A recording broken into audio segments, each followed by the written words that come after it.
Владислав Мухин, криминальное прозвище «Муха», активный участник организованной группы, известной под названием «Перваки». Группа действовала с конца 1980-х годов на территории города Казани. На основании запроса Министерства внутренних дел по Республике Татарстан он разыскивался по обвинению в совершении преступлений, предусмотренных частью 2 статьи 105 и частью 2 статьи 209 Уголовного кодекса Российской Федерации.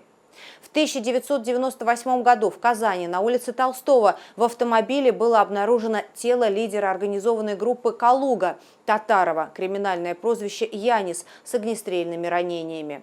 Компетентными органами было возбуждено уголовное дело, а Мухин привлечен в качестве обвиняемого.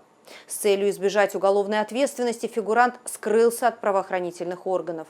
В результате оперативных мероприятий было установлено, что он покинул Россию. Мухина объявили в розыск по каналам Интерпола и в августе 2020 года задержали на территории Болгарии.